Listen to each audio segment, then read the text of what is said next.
ආයිබෝවන් අද මම ඔයගොල්ලෝ එක්ක කතා කරන්න බලාපොරොත්තු වෙන්නේ ලංකාවේ බූදල් නඩු නීතිය සම්බන්ධයෙන්.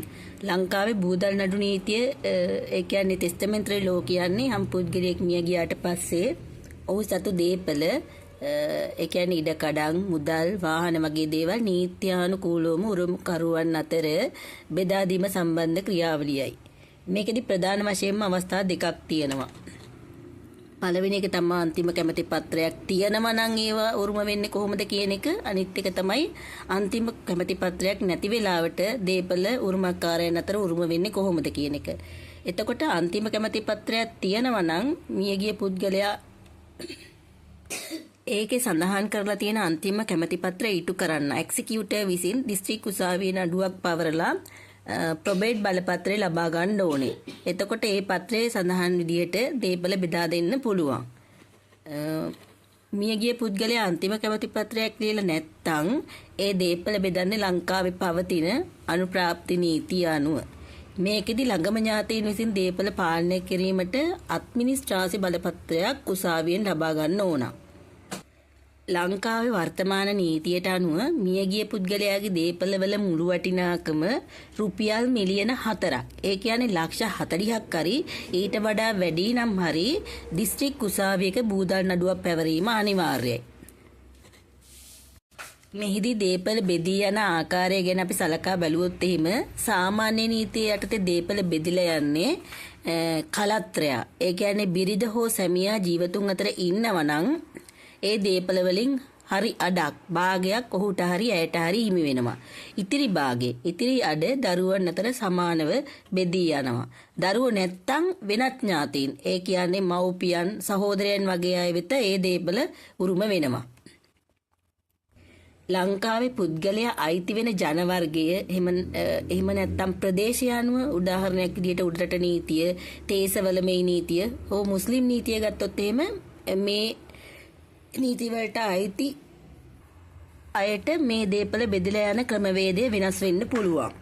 ඊළඟට දැන් බූදල් නඩුවක් පැවරිය යුතු මට්ටමේ දීපලක් ඒ කියන්නේ රුපියල් ලක්ෂ 40කට වැඩි දීපලක් තියෙද්දිත් බූදල් නඩුවක් පවරන්න නැතුව හිටියොත් එහෙම පවුලේ අයටයි එයාලගේ උරුමකාරයන්ටයි ගැටලු රැසකට මුහුණ දෙන්න සිද්ධ වෙනවා. ප්‍රධාන වශයෙන්ම සිද්ධ වෙන්න පුළුවන් අවාසි කීපයක් දැන් අපි කතා කරමු. පළවෙනි එක තමයි දීපලවල අයිතිය නීත්‍යානුකූලව මාරු කරන්න බෑ.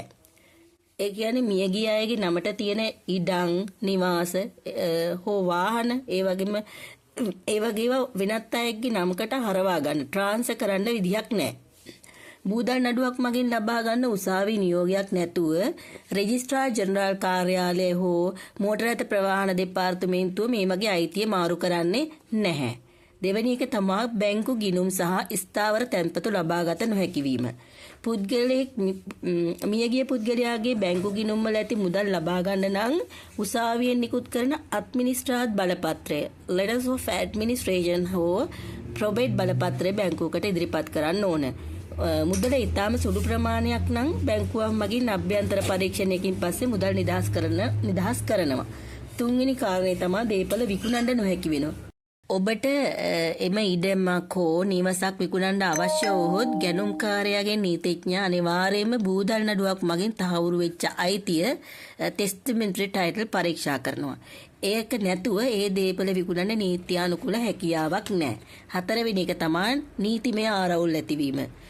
ඒ කියන්නේ උරුමකරුවන් කීප දෙනෙක් ඉන්නකොට දීපල නිසිලෙස බෙදා වෙන් කර නොතිබීම හින්දා කාලයත් එක්ක පවුලේ සමාජිකයන් අතර ආරවුල් ඇති වෙන්න පුළුවන්. සමහර වෙලාවට එක් අය පමණක් දීපල පරිභෝජනය කිරීම හින්දා අනිත් අයට අසාධාරණයක් වෙන්නත් පුළුවන්. පස්වෙනි කාරණාව තමයි දීපල අවභාවිතය හරි අන් අය අත්පත් කර ගැනීම හරි. බූදල් නඩුවකින් නීත්‍යානුකූලවම දීපල පවරලා නොගන්නකොට වංචනික පුද්ගලයන් හොරෝප්පු සකස් කරලා දීපල අත්පත් කරගන්න තියෙන ඉඩකඩ වැඩි. මේකෙදි ඕගොල්ලෝ සැලකිය යුතු විශේෂ කරුණක් තියෙනවා. දීපල වටිනාකම ලක්ෂ 40කට අඩුයි නම් බූදල් නඩුවක් පැවරීම අවශ්‍ය වෙන්නේ නැහැ. ඒ වගේ වෙලාවක සාමාන්‍ය වත්කම් පවරා දීමේ ක්‍රමවේදය භාවිතා කරන්න පුළුවන්. නමුත් වටිනාකම ලක්ෂ 40ට වඩා වැඩි නම් ප්‍රමාද රැමින් නඩුවක් පැවරීම අනාගතයේදී ඕගොල්ලන්ට ඇති වෙන්න පුළුවන් නීතිමය ගැටලු රාශියක් අඩු කරගන්න බැංකුවකින් මුදල් ලබා ගැනීමකදී නම් බැංකුවේ තියෙන මුදල් ප්‍රමාණය අනුව ක්‍රියාවලිය වෙනස් වෙන්න පුළුවන්. මුදල් ලබා ගැනීමේ ක්‍රියාවලිය. එතකොට මුදල රුපියල් ලක්ෂ 10ත් 20කටත් වඩා අඩු නම් සාමාන්‍ය බූදල් නඩුවක් නැතුවම බැංකුවේ කළමනාකරු හම්බ වෙලා මරණ සහතිකය උරුමේ තහවුරු කරන ලිය කියවිලි. ඒ කියන්නේ ග්‍රාම නිලධාරී සහතිකය ආදී ඉදිරිපත් කරලා මුදල් ලබා ගන්න උත්සාහ කරන්න පුළුවන්. මේක එක එක බැංකුවෙන් බැංකුවට වෙනස් වෙන්න පුළුවන්. එතකොට නාම යෝජනා නොමිනි එකක් කරලා තියෙනවා නම් මියගිය පුද්ගලයා ගිණුම ආරම්භ කරනකොටම නාම යෝජනා ඉදිරිපත් කරලා තියෙනවා නම් ඒ පුද්ගලයාට මරණ සහතිකය ඉදිරිපත් කරලා මුදල් ලබා ගැනීම ඉතාමත් පහසුයි. එතකොට මුදල විශාල නම් අනිවාර්යයෙන්ම උසාවියෙන් ලබාගත් අඩ්මිනිස්ට්‍රාත් බලපත්‍රය බැංකුවට ඉදිරිපත් කරන්න ඕන. එතකොට ඉඩම් සහ නිවාස පවර ගන්නවා නම් ඉඩමක අයිතිය මාරු කරනකොට ඒක නීත්‍යානුකූලව සිද්ධ කරන්න ඕන. මේකට බූදල් නඩුවක් කරහා ඒ කියන්නේ දීපලවල වටිනාකම ලක්ෂ 40ක් ඉක්මවනවා නම් බූදල් නඩුව අවසානයේ උසාවිය මගින් අඩ්මිනිස්ට්‍රාත් මාරු කිරීමේ ප්‍රලේඛනය නිකුත් කරනවා. ඒක ඉඩම් රෙජිස්ට්‍රාර් කාර්යාලයේ ලියාපදිංචි කරාට පස්සේ අයිතිය උරුමකරුවන් වෙත ලැබෙනවා. එතකොට ප්‍රකාශන ඔප්පුවක් මගින් කරන්නත් පුළුවන්. දීපලවල වටිනාකම අඩුයි නම් ලක්ෂ 40කට වඩා ඒක උරුමකාරයන් අතර එකඟතාවයකුත් තියෙනවා නම් නීතිඥවරයෙකුට කියලා ප්‍රකාශන ඔප්පුවක් සකස් කරගෙන රෙජිස්ට්‍රාර් කාර්යාලයේ ලියාපදිංචි කිරීමේ හැකියාවක් තියෙනවා.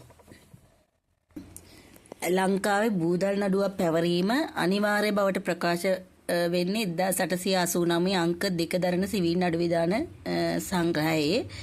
මේකෙදී වඩා වැදගත් වගන්ති කීපයක් තියෙනවා. ඒකේ තියෙන 525 වෙනි වගන්තිය සලකා බැලුවොත් එහෙම මේ වගන්තියට අනුව මියගිය පුද්ගලයාගේ දේපළවල වටිනාකම රුපියල් ලක්ෂ 40කට ඒ කියන්නේ මිලියන 4කට වඩා වැඩි නම් අනිවාර්යයෙන්ම දිස්ත්‍රික් උසාවියෙන් අඩ්මිනිස්ට්‍රාත් බලපත්‍රයක් ලබා ගන්න ඉල්ලුම් කරන්න ඕන.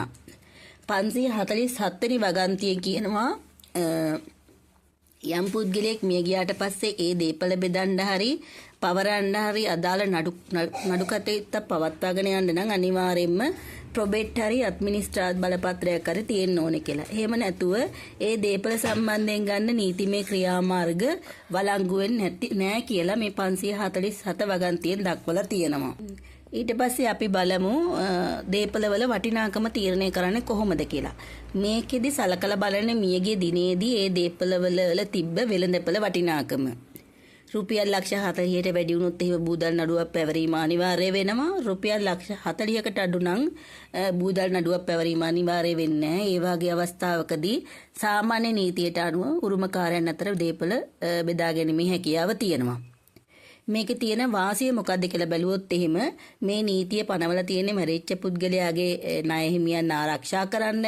එතකොට රජයට ලැබිය යුතු බදු තියෙනවා නම් ඒව සහතික කරගන්න. ඒ වගේම සියලුම නීත්‍යානුකූල උරුමකරුවන්ට සාධාරණව දේපළ බෙදී යන බව සහතික කරන්න තමයි මේ නීතිය පනවලා තියෙන්නේ.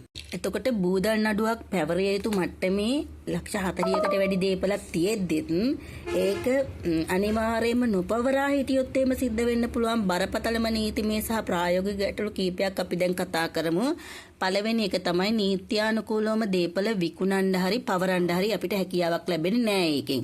එතකොට ඒ කියන්නේ ඔබට ඒ දේපල ඉඩම් හෝ නිවාස විකුණන්න හරි වෙනත් කෙනෙකුට පවරන්න හරි අවශ්‍ය වුණාම 547 වෙනි වගන්තියට අනුව උසාවි බලපත්‍රයක් නැතුව ඒ ගනුදෙනුව සිද්ධ කරන්න බෑ. කිසියම් නීතිඥයෙක් හරි බැංකුවක් හරි එම ඔප්පු පිළිගන්නෙත් නැහැ. මොකද මේ මැරිච්ච පුද්ගලයාගේ දේපල පාලනය කරන්න ඔයාට ඇති නීතිමය බලය ඔප්පු වෙලා නැති හින්දා. දෙවැනි කාරණාව තමයි බැංකු මුදල් හිර වෙනවා. ෆ්‍රෝසන් ඇසෙට්ස් වෙනවා. බැංකු ගිණුම් වල තියෙන විශාල මුදල් ප්‍රමාණයක් ලබා ගන්න උත්සාහ කරනකොට බැංකුව අනිවාර්යයෙන්ම උසාවි බලපත්‍රයක් ඉල්ලනවා. නඩුවක් පවරන්නේ නැත්නම් ඒ මුදල් ලබා ගන්න ක්‍රමයක් නැති වෙලා කාලයත් එක්කම ඒ ගිණුම අක්‍රීය ගිණුමක් බවට පත් වෙලා මධ්‍යම බැංකුවට සෙන්ට්‍රල් බැංක් එකට පවරා ගන්න පවා ඉඩ තියෙනවා. තුන්වෙනි කාරණේ තමයි රජයේ ආයතන සමග ගනුදෙනු කරන්නත් නොහැකි වෙනවා. ඒ කියන්නේ මියගිය අයගේ නමට තියෙන වාහනයක් පවර ගන්න බැරි වෙනවා. ඉඩමකට බෙදුම් නඩුවක් දාගන්න බැරි වෙනවා. රක්ෂණ වන්දි ලබා ගන්න බැරි වෙනවා. මොකද මේ හැම වෙලාවකදීම බූදල් නඩු බලපත්‍රය අනිවාර්ය වෙනවා. හතරවෙනි කාරණාව තමයි ණය හිමියන්ගෙන් සහ වංචනිකයන්ගෙන් ආරක්ෂාවක් නොමැතිවීම. බූදල් නඩුවක් පවරනකොට උසාවිය විසින් ප්‍රසිද්ධ දැන්වීමක් පළ කරනවා. එතකොට මැරිච්ච අයට දිය යුතු ණය හරි ඔහුගෙන් ලැබිය යුතු ණය හරි නීත්‍යානුකූලවම නිරවුල් වෙලා යනවා. නඩුවක් නැත්තුහාම වංචනික පුද්ගලයන් හොරෝප්පු හදාගෙන දීපල අත්පත් කරගත්තොත් ඒකට එරෙහිව නීතිමය ක්‍රියාමාර්ග ගන්න එක ඉතාමත් අපහසුයි. පස්වෙනි එක තමා දඩ සහ බදු මුදල් පෙනල්ටි. මරණය සිද්ධ වෙලා වසර 2ක් ඇතුළත බූදල් නඩුවක් පවරන්න ඕන. එහෙම නොකර හිටියොත් එහෙම පස්සේ පවරනකොට ඒ සඳහා සාධාරණ හේතු දක්වන්න සිද්ධ වෙනවා. ඊට අමතරව සමහර වෙලාවට අධිකරණය විසින් යම් දඩ මුදලක් හරි අමතර ගාස්තුවක් හරි නියම කිරීමේ හැකියාවක් තියෙනවා. කෙටියෙන් කීවොත් බූදල් නඩුවක් නොපවරා සිටීම කියලා කියන්නේ දීපල තිබුණත් ඒවා පාවිච්චි කරන්න හරි අයිතිය ප්‍රකාශ කිරීමට හරි නොහැකිව අසරණ වීමක්. ඒ කියන්නේ දීපල නීතිමය හිරවීමකට ලීගල් ඩෙඩ්ලොක් එකකට ලක් වෙනවා. එතකොට බූදල් නඩුවක් පවරන්න ඕනේ මරණය සිද්ධ වෙලා කොච්චර කාලයක් ඇතුළතද කියන එක අපි දැන් සලකා බලමු. මරණය සිද්ධ වෙලා අඩුම තරමින් වසර 2ක් ඇතුළතවත් බූදල් නඩුව පැවරීම අනිවාර්යයි. වසර 2කට වඩා ගත වෙනවා නම් එහෙම අපි ඒකට හේතු දැක්වීමක් කරන්න ඕන. මේ සම්බන්ධ විධිවිධාන සිවිල් නඩු විධාන සංග්‍රහයේ 525 වෙනි වගන්තියේ සඳහන් වෙනවා. එතකොට මේ වගන්තියට අනුව යම් පුද්ගලයෙක් මිය ගියාට පස්සේ ඔහුගේ දේපළවල වටිනාකම රුපියල් මිලියන 4 ඉක්මවනවා නම් අන්තිම කැමැති පත්‍රයක් තියෙනවා නම් ඒකේ සඳහන් විධායකයාට එක්සිකියුටර්ට පුළුවන් අන්තිම කැමැති පත්‍රයක් නැත්තම් ළඟම ඥාතීන්ට නෙක්ස්ට් ඔෆ් කින්ට පුළුවන් මේ බූදල් නඩුව පවරන්න. ඒක මරණය සිද්ධ වෙලා මාස 3ක් ඇතුළත නඩු පැවරීම කළ යුතුයි කියලා තමයි දක්වලා තියෙන්නේ. නීතියට අනුව නඩුව පැවරීම මාස 3ක් ලැබලා දීලා තිබුණත් ප්‍රායෝගිකව මරණය සිද්ධ වෙලා වසර 2ක් ඉක්ම වුණාට පස්සේ නඩුව පවරන්නේ නම් ඒ සඳහා ප්‍රමාදයට හේතු දක්වන්න ඕන. වසර 2ක් ඇතුළත නඩුව පැවරුවේ නැත්නම් උසාවිය විසින් මේ ප්‍රමාදය ගැන විමසීමට ලක් කරනවා. එතකොට ප්‍රමාදයට සාධාරණ හේතුවක්. උදාහරණයක් විදිහට ඩිය කියවිලි සොයා ගැනීමට අපහසු වීම, උරුමකරුවන් විදේශගතව සිටීම අපි පෙත්සමක් මගින් ඉදිරිපත් කරන්න ඕන. ඒ වගේම වසර 2ක් ඉක්මවලා ගියොත් රජයට ගෙවන්න ඕන යම් බදු හෝ ගාස්තු තියෙනවා නම් ඒවා සම්බන්ධයෙන් දැඩි නීතිමය ස්ථාවරයක් බලපාන්නත් පුළුවන්. සමහර අවස්ථාවලදී පවුලේ අය නඩුවක් පවරන්නේ නැත්නම් මියගිය පුද්ගලයාට ණයක් දෙන්න තියෙන කෙනෙකුට ක්‍රෙඩිටර් කෙනෙකුට උනත් සෙක්ෂන් 525 වගන්තිය යටතේ නඩුවක් පවරන්න ඉඩ තියෙනවා. ඒ වගේම කිසිම උරුමකාරුවෙක් ඉදිරිපත් වෙන්නේ නැත්නම් රජයේ නිලධාරියෙකුට පබ්ලික් ට්‍රස්ටි මාර්ගයෙන් උනත් බූදලය පරිපාලනය කරන්න උසාවියට බලය තියෙනවා. ඒ වගේම උරුමකාරයෙක් විදේශගත වෙලා ඉන්නවා නම් ඒක බූදල් නඩුව පවරන්න බාධාවත්ද කියන එක අපි දැන් සලකා බලමු. සාමාන්‍යයෙන් බූදල් නඩුවක් පවරනකොට සියලුම උරුමකරුවන් නඩුවේ පාර්ශවකරුවන් වෙන්න ඕන. උරුමකරුවෙක් රට ඉන්නකොට අපිට මම මේ දැන් සඳහන් කරන ක්‍රමවේද දෙකෙන් එකක් පාවිච්චි කරන්න පුළුවන්. පළවෙනි ක්‍රමය තමයි ඇටෝනි බලපත්‍රයක්. පවර් ඔෆ් ඇටෝනි එකක් දීලා ඔහු වෙනුවට නඩුව පවත්වාගෙන යන්න කෙනෙක් පත් කරන්න පුළුවන්. එතකොට මේක කරන්නේ කොහොමද කියලා බැලුවොත් එහෙම අදාළ රටේ ශ්‍රී ලංකා තානාපති කාර්යාලය එම්බසි ඉදිරියේ ඇටෝනි බලපත්‍රයකට අත්සන් කරලා ඒක ලංකාවට එවන්න පුළුවන්. මේකේ තියෙන ප්‍රයෝජන තමයි එතකොට ඒ උරුමකරු වෙනුවෙන් ලංකාවේ ඉන්න නියෝජිතයාට නඩු නිමිත්තට අත්සන් කරන්න සහ උසාවියේ කරුණු දක්වන්න හැකියාව ලැබෙනවා. ඊට පස්සේ දෙවෙනි ක්‍රමය තමයි නඩුවේ වග උත්තරකාරයා රෙස්පොන්ඩන්ට් විදියට නම් කරනවා. ඇටෝනි බලපත්‍රයක් ලබා දෙන්න අපහසු නම් නඩුව පවරන පුද්ගලයා විසින් විදේශගතව ඉන්න උරුමකරුවාව වග උත්තරකරුවෙකු ලෙස නම් කරන්න ඕන. එතකොට උසාවිය බගෙන් ඒ උරුමකාරයා පදිංචි විදේශ ලිපිණයට නියෝග සිතාසි තැපැල් මගින් යවනවා. ඔහුට ඒ නඩුවට විරුද්ධත්වයක් නැත්නම් ඔහු නිශ්ශබ්දව සිටීමෙන් හරි නීතිඥයෙකු මාර්ගයෙන් තමාට විරුද්ධත්වයක් නැති බව දැනුම් දීමෙන් හරි නඩුව ඉදිරියට කරගෙන යන්න පුළුවන්. මෙහිදී සැලකිය යුතු වැදගත්ම කරුණක් තමයි මේ අත්සන් සහතික කිරීම. විදේශයක සිට එවන ඕනෑම ලේඛනයක්, දිවුරුම් ප්‍රකාශ, එකඟතා පත්‍ර අනිවාර්යයෙන් මේ රටේ ශ්‍රී ලංකා තානාපති කාර්යාලයෙන්මයි ලංකාවේ විදේශ කටයුතු අමාත්‍යාංශයෙන්මයි සහතික කරන්න ඕන. නමුත් විදේශයන් වෙත සිතාසී යැවීමටයි ඒව ලැබෙන්නයි සාමාන්‍යයෙන් දේශීය නඩුවකට වඩා වැඩි කාලයක් ගත වෙන්න පුළුවන්. ඒ හින්දා ඔබ නඩුවක් පවරීමට යන පෙත්සම්කරු නම් විදේශගතව සිටින නාතියත් එක්ක කතා කරලා ඔහු ඇටෝනි බලපත්‍රයක් ලබා දීමට කැමැතිදයි විමසන්න. එතකොට නඩුව ඉක්මනින්ම අවසන් කර ගැනීමට හැකියි. ඊළඟට අපි කතා කරමු පෙත්සම්කාරිය උදාහරණයක් විදිහට මියගිය අයගේ බිරිඳට හෝ දියණියට අසනීප තත්වයක් හරි වෙනත් බරපතල හේතුවක් හරි මත උසාවියට පැමිණීමට නොහැකි නම් බූදල් නඩුවක් ඉදිරියට ගෙන යාමට තියෙන නීතිමය ක්‍රම මොනවද කියලා. පළවෙනි එක තමයි විශේෂ ඇටෝනි බලපත්‍රයක් ස්පෙෂල් පවර් ඔෆ් ඇටෝනි එකක් ලබා දෙන්න පුළුවන්. පෙත්සම්කාරිය වෙනුවෙන් නඩුව මෙහෙයවන්න පවුලේ වෙනත් අයෙකුට පුතෙකුට දුවෙකුට හරි වෙනත් විශ්වාසවන්ත ඥාතියෙකුට හරි බලය පවරන්න පුළුවන්. මේකෙදි ඇටෝනි බලපත්‍රය ලත්ත නැත්තා පෙත්සම්කරුගේ ඇටෝනි බලකරු විදියට නඩුව පවරනවා. සියලුම ලේඛනවලට අත්සන් කිරීම උසාවියේ පෙනී සිටීම මේ නියෝජිතයා විසින් සිද්ධ කරනවා.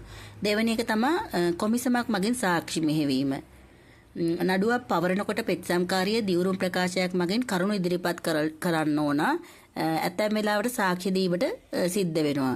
ඇයට උසාවියට ඒමට කොහෙත්ම නොහැකි නම් ඇඳට වෙලා ඉන්න රෝගියෙක් නම් නීතිඥවරයා මාර්ගයෙන් උසාවියට කරුණු වාර්තා කළා කමිෂන් එකක් පත් කරන්න ඉල්ලා සිටින්න පුළුවන්. එතකොට උසාවියෙන් පත් කරන නිලධාරියෙක් සාමාන්‍යයෙන් වෙනත් නීතිඥවරයෙක් පෙත්සම්කාරිය ඉන්න ස්ථානයට ගිහිල්ලා ඒ කියන්නේ නිවසට හෝ රෝහලට ඇවිල්ලා ඇයගේ සාක්ෂි සහ අත්සන් ලබාගෙන එය වාර්තාවක් විදිහට උසාවියට ඉදිරිපත් කරනවා. ඊළඟ එක තමයි වෙනත් උරුමකරුවෙකු පෙත්සම්කරුවෙකු ලෙස පෙනී සිටීම. පෙත්සම්කාරියට නඩුව මෙහෙයවන්න අපහසු නම් තේපල වලට උරුමකම් කියන වෙනත් ඕනෑම ඥාතියෙකුට උදාහරණයක් විදිහට වැඩිමල් පුතාට හෝ දුවට පෙත්සම්කරු විදියට නඩුව පවරන්න පුළුවන්. එතකොට අසනීපයෙන් ඉන්න මවට වග උත්තරකාරියෙක් විදියට නම් කරන්න පුළුවන්. ඇයට නඩුවට විරුද්ධත්වයක් නැති බවට නීතිඥවරයෙකු ඉදිරියේ අත්සන් කළ සම්මුති පත්‍රයක් කන්සෙන්ට් එකක් ඉදිරිපත් කිරීමෙන් නඩුව ඉතාම ඉක්මනට අවසන් කරගන්න පුළුවන්. මේ වගේ අවස්ථාවකදී අත්‍යවශ්‍ය වන ලේඛන මොනවද කියලා දැන් මම කතා කරන්නම්.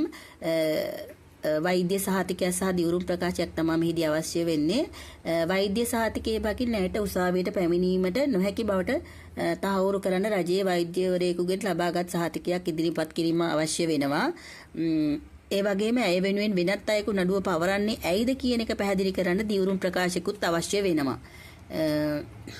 මේකෙදි මම යෝජනා කරන්නේ පෙත්සම්කාරියට නඩුව පවත්වාගෙන යන්න අපහසු නම් නඩුව මෙහෙයවන්න පුළුවන් වෙනත් උරුමකාරයෙක් පෙත්සම්කරු විදියට පත් කරලා අසනීපයෙන් ඉන්න තැනැත්තියගේ කැමැත්ත කන්සෙන්ට් එක ලිඛිතව ලබා දීම. මේක වඩාත් සරලයි සහ වියදම් අඩු ක්‍රමයක්. එතකොට ඇයව පෙත්සම්කාරිය නොකිරීමෙන් කිසිදු නීතිමය ගැටලුවක් ඇති වෙන්නේ නැහැ. මියගිය පුද්ගලයාගේ ඕනෑම නීත්‍යානුකූල උරුමකරුවෙකුට බෝදල් නඩුවක් පෙත්සම්කරුවෙකු වීමේ අයිතිය තියෙනවා. මේකෙදී සැලකිය යුතු කරුණු කීපයක් තියෙනවා. අපි දැන් ඒව සලකා බලමු. වෙනත් අයෙක් පෙත්සම්කරුවෙකු වීම. සබ්ස්ටිටියුට් පෙටිෂනර් කෙනෙක් වුණාම මියගිය අයගේ බිරිඳ අසනීපයෙන් ඉන්නවා නම් ඇය වෙනුවට වැඩිමහල් දරුවෙකු හරි වෙනත් ඕනෑම උරුමකරුවෙකුට පෙත්සම්කරු ලෙස නඩුව පවරන්න පුළුවන්. මේකෙදි අසනීපයෙන් ඉන්න බිරිඳ නඩුවේ පළවෙනි වග උත්තරකාරිය ෆස්ට් රෙස්පොන්ඩන්ට් විදියට නම් කරන්න ඕනේ. ඇයට අමතරව අනෙකුත් සියලුම උරුමකරුවන් සහෝදර සහෝදරියන් වග උත්තරකරුවන් ලෙස නම් කරන්න ඕන.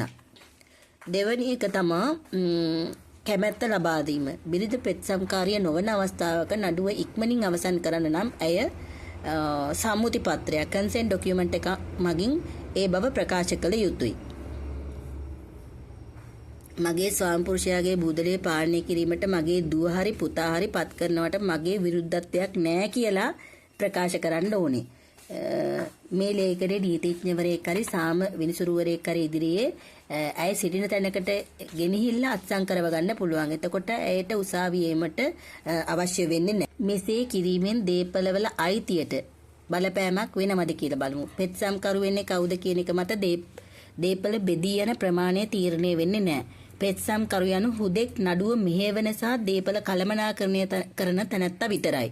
එතකොට නඩුව උසාවිය මගින් දේපල බෙදා දෙනකොට බිරිඳට හිමිය යුතු අඩ භාගේ නීත්‍යානුකූලවම ඇයට හිමි වෙනවා. ඇය පෙත්සම්කාරිය වුණත් නැතත් ඇයගේ උරුමය වෙනස් වෙන්නේ නැහැ. මෙසේ කිරීමෙන් ලැබෙන වාසිය තමා අසනීපෙන් ඉන්න තනත්තියක පෙත්සම්කාරිය කළහොත් ඇතැම් වෙලාවට ඇයට සාක්ෂි දීමට උසාවියට එන්න නොහැකි වීම හින්දා නඩුව ප්‍රමාද වෙන්න ඉඩ තියෙනවා. නමුත් නිරෝගී වෙනත් අයෙක් පෙත්සම්කරුවෝ විට නඩුව වේගයෙන් ඉදිරියට යන්න පුළුවන්. ඔබට දැන් කළ හැකි හොඳම දේ වෙන්නේ නඩුව මෙහෙයවන්න හැකි නිරෝගී උරුමකරුවෙක් පෙත්සම්කරුවෙක් විදිහට තෝරා ගැනීම, අසනීපෙන් ඉන්න බිරිඳ සහ අනෙක් උරුමකරුවන් වග උත්තරකරුවන් විදිහට නම් කිරීම. බිරිඳගෙන් සහ අනෙත් අයගෙන් විරුද්ධත්වයක් නැත යන්න කැමැත්ත ලබා ගැනීම. එතකොට මේ උරුමකරුවෙක් ඉන්නදී වෙනත් අයෙක් පෙත්සම්කරු විය හැකි කුමන වගන්තිය යටතේද කියලා මම දැන් ඔයගොල්ලන්ට සඳහන් කරන්නම්. ඒ සඳහා ඍජුවම බලපාන සිවිල් නඩු විධාන සංග්‍රහය 523 වෙනි වගන්තිය. මේ වගන්තියෙන් අයිතිවාසිකම් ඇති අය අතර ප්‍රමුඛතාවය සඳහන් කරලා තියෙනවා. එතකොට මේ වගන්තියට අනුව අන්තිම කැමැති පත්‍රයක් නැතුව අඩ්මිනිස්ට්‍රාසි බලපත්‍රයක් ලබා ගන්න ඉල්ලුම් කිරීමට උරුමකරුවන් කිහිප දෙනෙකුටම අයිතිය තියෙනවා. එහිදී සාමාන්‍යයෙන් කලත්‍රයට, ඒ කියන්නේ බිරිඳට හෝ සැමියාට ප්‍රමුඛතාවය හිමි වෙනවා. නමුත් බිරිඳට ඒක නොහැකි නම් හෝ ඇය ඉදිරිපත් නොවන්නේ නම් දරුවන්ට හෝ වෙනත් ඥාතීන්ට පෙත්සම්කරු වීමේ අයිතිය මෙම වගන්තිය මගින් සැලසිලා තියෙනවා.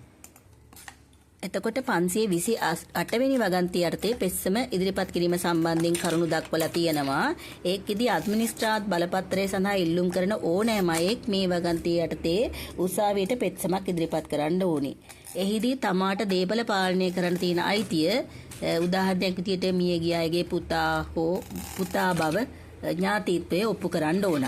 බිරිඳ ජීවතුන් අතර ඉන්නවනම් ඇයව වග උත්තරකාරිය කර ඇයගෙන් කැමැත්ත ලබා ගැනීම මේකේදී අනුගමනය කරන්න ඕන නීතිමය ක්‍රියාවලිය. එතකොට ඇයි මේක මේ වෙනත් තැනැත්තේ පත් කරා කියලා ගැටලුවක් නොවෙන්නේ කියලා අපි දැන් සලකලා බලමු. එතකොට නීතිය අරමුණ වෙන්නේ මියගිය පුද්ගලයාගේ බූදලය ආරක්ෂා කර ගැනීම. 523 වෙනි වගන්තියට අනුව බිරිඳට ප්‍රමුඛතාවයේ තිබුණත් ඇය ඒක ප්‍රතික්ෂේප කරනවා නම් හරි ඇයට නොහැකි නම් ඊළඟට ඉන්න උරුමකරුවන්ට ඒ වගකීම බාර ගන්න කිසිදු බාධාවක් නැති බව ශ්‍රී ලංකාවේ මහාධිකරණ සහ ශ්‍රේෂ්ඨාධිකරණ තීන්දුව බගිනුත් තහවුරු කරලා තියෙනවා.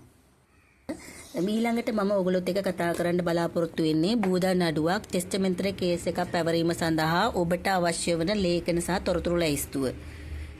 මේවා කලින් සූදානම් කරගැනීමෙන් නඩු කටයුතු ඉක්මන් කරගන්න පුළුවන්. මූලික ලේඛන තමයි මරණ සහතිකය. බියගේ පුද්ගලයාගේ මුල් මරණ සහතිකය. ඔරිජිනල් ඩෙත් සර්ටිෆිකට් එක ඕන. එතකොට විවාහ සහතිකය. මියගිය පුද්ගලයා විවාහක නම් බිරිඳගේ හෝ සැමියාගේ අයිතිය තහවුරු කරගන්න විවාහ සහතිකය අවශ්‍ය වෙනවා. උප්පැන්න සහතිකය ඕන. සියලුම දරුවන්ගේ උප්පැන්න සහතික. ඒගොල්ලෝ උරුමකරුවන් බව තහවුරු කරගන්න. ඥාතීත්වයේ තහවුරු කරන ග්‍රාම නිලධාරී සහතිකයක් ඕන. මියගිය අයගේ පවුලේ ඉන්න උරුමකරුවන් කවුරුද කියලා තහවුරු කරගන්න. ඊළඟ දේ තමයි දේපල සම්බන්ධ ලේඛන ප්‍රොපර්ටි ඩොකියුමන්ට්ස් ලෑස්ති කරගන්න ඕන. ඒවා ඉඩම් ඔප්පු ඩීඩ්ස් මියගිය අයගේ නමට ඇති සියලුම ඉඩම් වල මුල් ඔප්පු හරි සහතික කළ පිටපත් හරි ඕනේ. තක්සේරු වාර්තා ඕනේ. ඒ කියන්නේ ඉඩම් සහ නිවාසවල වර්තමාන වෙළඳපොළ වටිනාකම දැක්වෙන තක්සේරු මේවා වෘත්තීය තක්සේරු කරුවෙකු මගින් ලබා ගන්න පුළුවන්. ඊළඟට බැංකු පොත් සහතික වගේ දේවල්, ඒ කියන්නේ ස්ථාවර තැන්පතු, ඉතුරුම් ගිණුම් වල විස්තර සහ මියගිය දිනට ඒවැ පැවති ශේෂය බැලන්ස් එක දැක්වෙන බැංකු ලිපි ඕනේ. වාහන තියෙනවා නම් වාහන ලියාපදිංචි සහතික CR බුක් එක ඕනේ වෙනවා. එතකොට ව්‍යාපාර ලියාපදිංචි සහතික. මියගිය අයගේ නමට ව්‍යාපාර තියෙනවා නම් ව්‍යාපාර ලියාපදිංචි සහතිකෙත් සූදානම් කරගන්න. ඊළඟට නඩුවට අවශ්‍ය අනෙකුත් තොරතුරු ගත්තොත් එහෙම ණය විස්තර. මියගිය පුද්ගලයා ගෙවන්න තියෙන ණය. ඒ කියන්නේ බැංකු ණය හෝ පුද්ගලික ණය තියෙනවා නම් ඒ පිළිබඳ ලේඛන ඉදිරිපත් කරන්න ඕනේ. අවමංගල්‍ය වියදම් තියෙනවා නම් අවමංගල්‍ය කටයුතු සඳහා වැය වූ මුදල බූදලේ වටිනාකමෙන් අඩු කරන්න පුළුවන්. සියලුම උරුමකරුවන්ගේ ලිපිනය ඉදිරිපත් කරන්න ඕනේ. වග උත්තර කළුවන් විදිහට නම් කරන්න ඔවුන්ගේ නිවැරදි පදිංචි ලිපිනයන් අවශ්‍ය වෙනවා. ඊළඟට ඔබ බූදල් නඩුව පවරන්න සූදානම් වෙනවා නම් අනුගමනය කළ යුතු පියවර මොනවද කියලා මම කෙටියෙන් සඳහන් කරන්නම්. පළවෙනිම දේ තමයි ලේඛන රැස් කරගන්න. මම දැන් ඉහතින් සඳහන් කරපු ලේඛන ඊළඟට නීතිඥවරයෙකු හමු වෙන්න. ඊළඟට පෙත්සම් සහ දිවුරුම් ප්‍රකාශ ඔගොල්ලෝ තෝරගන්න නීතිඥවරයා මගින් සකස් කරනවා.